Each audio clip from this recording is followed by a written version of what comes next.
व्यक्ति पूरे बेतिया में बोर्ड लगा के रखे हुए हैं कि मैं प्रशांत किशोर का बेतिया विधानसभा का उम्मीदवार हूँ। प्रशांत किशोर के साथ घूमने वाले 80% लोग अपराधी किस्म के ही लोग शामिल हैं। धोखेबाज लोग हैं ये लोग, गद्दार लोग हैं एकदम। बिल्कुल हम कह रहे हैं ना। नहीं लगता है आपको आप ही के क्षेत्र के सांसद अब क्या करेंगे? अब क्या जेल भिजवा देंगे क्या? तो केस खुलवा देंगे? अरे ऐसे ऐसे लोग क्या बोलेंगे ये लोग? इनसे ज्यादा ना वोट लेके आया था मैं निर्दलीय, आरजेडी से चुनाव लड़े थे। ये 5,500 वोट आया था इनका, आरजेडी से चुनाव लड़े थे। वो मेरे वजह से जीते हैं। अब जाके पूछ लीजिएगा चंपारण में किसी से भी। जो संजय जायसवाल जितना अलबलाएंगे उतना जो है ये भाजपा को जो है डुबा। जब नेताओं को अपना कुंडली खंगलवाना होता है तो प्रशांत किशोर के ऊपर जो है अलबल आरोप लगाते हैं।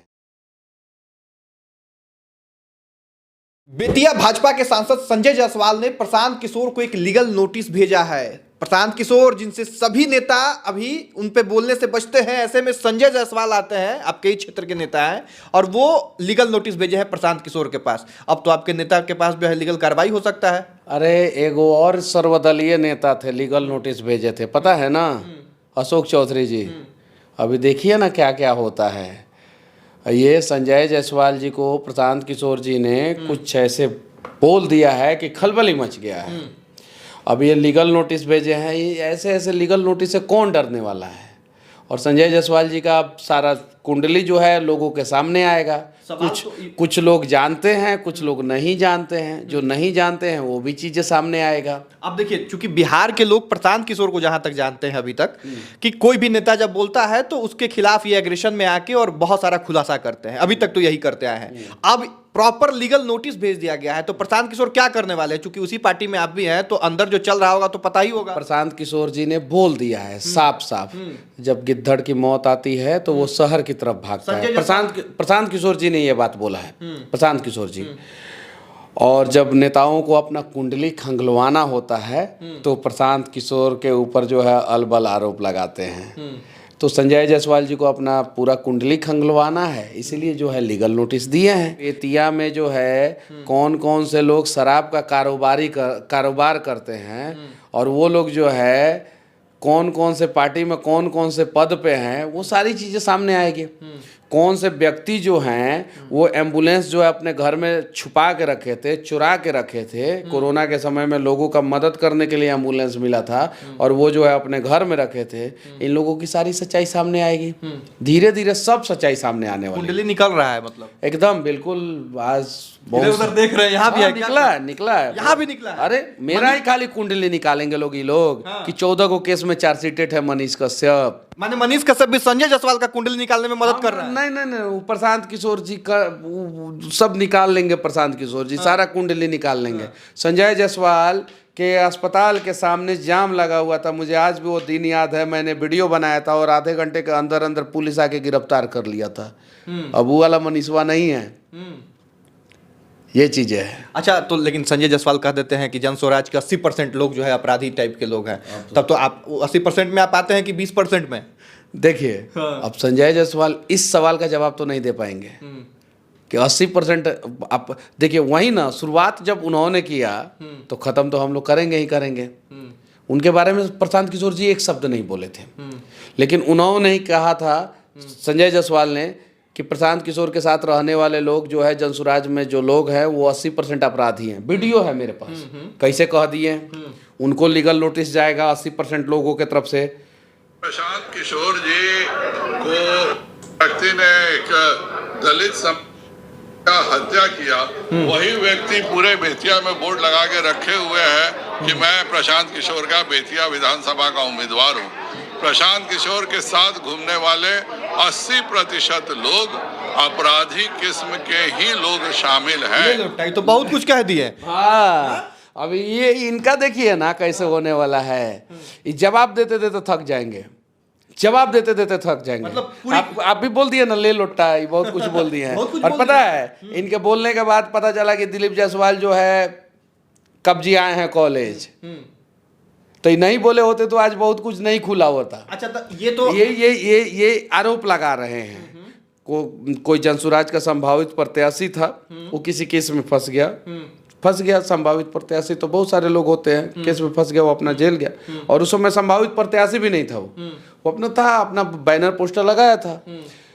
अब उसको उसके आड़ में जो है ये पूरे जनसुराज में 80% लोगों को अपराधी कह रहे हैं। संजय जायसवाल पे 6 गो केस है, आर्म्स एक्ट है, अच्छा, दंगा भड़काने का संजय जायसवाल के ऊपर, अच्छा, ये चीजें है। अच्छा, आप चूंकि अब वो तो जन स्वराज के बारे में बोल रहे हैं, अभी आप जन स्वराजी हैं, लेकिन पहले आप भाजपाई भी रह चुके हैं। हाँ। भाजपा में भी ऐसे मिले हैं क्या नेता लोग जो अपराधी किस्म के हैं? आपको भी लगता है कि भाजपा में भी कुछ परसेंटेज हो सकता है? देखिए, राजनीति में ये आरोप प्रत्यारोप किसी पार्टी को और किसी भी व्यक्ति को जो है नहीं लगाना चाहिए, इसलिए कि मैं इसका भुगत भोगी हूँ, मेरे ऊपर जो है 22 गो है, नहीं लगाना चाहिए, आरोप नहीं लगाना चाहिए। लेकिन अगर सामने वाला लगाएगा तो फिर रिप्लाई तो देना पड़ेगा। अब कुलदीप सेंगर कौन थे? इसमें एक मंत्री हैं वर्तमान समय में, उन्होंने क्या किया था? बिहार में प्रदेश अध्यक्ष है दिलीप जायसवाल, उन्होंने क्या किया है? झारखंड में जो है एक मंत्री हैं, कोयला माफिया हैं, बहुत बड़ा कोयला माफिया हैं, और भारतीय जनता पार्टी से सांसद हैं, बहुत बड़ा कोयला माफिया हैं, बहुत बड़ा। तो बहुत सारी चीज़ें सामने आएगी, और ये जो संजय जायसवाल जितना अलबलाएंगे उतना जो है ये भाजपा को जो है डुबाएंगे। डर नहीं लगता है आपको? आप ही के क्षेत्र के सांसद हैं। क्या करेंगे? हाँ? अब का जेल उल भिजवा देंगे क्या? तो केस खुलवा देंगे? वो का केस खुलवाएंगे? वो मेरे वजह से जीते हैं। अब जाके पूछ लीजिएगा चंपारण में किसी से भी जो मुझे पसंद नहीं करता होगा ना, वो भी ये बात कहेगा कि संजय जायसवाल मनीष कश्यप की वजह से जीते हैं। वो का अरे उनके जीवन में मेरा एहसान है। धोखेबाज लोग हैं ये लोग, गद्दार लोग हैं एकदम, बिल्कुल हम कह रहे हैं ना, करे ना केस हम पे, गद्दार आदमी है ये लोग। अपने लोगों को छोड़ देते हैं, भूल जाते हैं अपने लोगों को, अपने लोगों का एहसान भूल जाते हैं। करे केस, अब क्या करेंगे? मेरे वजह से जो है 4थी बार सांसद बने, नहीं तो नहीं बनते सांसद 4थी बार। जो करना है कर ले। चुनाव में काफी मेहनत किया था आपने। अब मैंने क्या किया था क्या नहीं किया था वहां के लोगों से पूछा जाए। अरे ऐसे ऐसे लोग क्या बोलेंगे? ये लोग, इनसे ज्यादा ना वोट लेके आया था मैं निर्दलीय, आरजेडी से चुनाव लड़े थे, ये 5,500 वोट आया था इनका, आरजेडी से चुनाव लड़े थे तब संजय जायसवाल जी। हाँ, तब जाइए पता कीजिए। रेणु देवी को हराने के लिए, भाजपा की नेत्री हैं, उप मुख्यमंत्री रही हैं रेणु देवी, उनको हराने के लिए संजय जायसवाल चुनाव मैदान में आरजेडी से लड़ गए। ये क्या बोलेंगे? ये दूसरे किसी को क्या बोलेंगे? दूसरे किसी को क्या लीगल नोटिस देंगे? रात भर नींद नहीं आएगा, बोलेंगे कि जा गलती हो गया, कौन चढ़ा दिया होगा इनको, अब भेज दिया नोटिस, कौन चढ़ा दिया होगा। बड़ा खुलासा होने वाला है अब भाई। ये इन्होंने 80% कैसे बोल दिया जनसुराज में लोग जो है अपराधी हैं, कैसे बोल दिया? अच्छा, तो वो तो लीगल नोटिस भेजा जाएगा तब तो वो तो नोटिस बराबर हो जाएगा। बाकी प्रशांत किशोर का छवि ऐसा है कि एगो तो एमजीएम कॉलेज का खुलासा किए, उधर एगो फ्लैट का खुलासा कर दिए मंगल पांडे जी के बारे में। तो इनके ऊपर क्या चढ़ने वाला है? कितना करोड़, कितना लाख, कितना जो है अरब का खुलासा करने वाले हैं? कुछ है आइडिया? अरे ये तो अपने घाटे में है संजय जायसवाल। इनका सारा घाटा जो है ना अभी आएगा लोगों के सामने, कितने लाख के घाटे में है सारा सामने आएगा। अच्छा, यानी पूरी तैयारी है। अरे छेड़ोगे तो छोड़ेंगे नहीं। एकदम बिल्कुल नहीं छोड़ेंगे। छेड़ोगे तो छोड़ेंगे नहीं। छोड़ेंगे नहीं। तैयारी पूरी है, एकदम बिल्कुल पूरी तैयारी है। चलिए अब देखना ये होगा कि प्रशांत किशोर और जन स्वराज के द्वारा संजय जायसवाल पे क्या कुछ जो है खुलासा किया जाता है। बाकी आपको क्या कुछ लगता है कमेंट बॉक्स में लिखिएगा। इस वीडियो को यहीं समाप्त करेंगे। बहुत धन्यवाद। जय हिंद।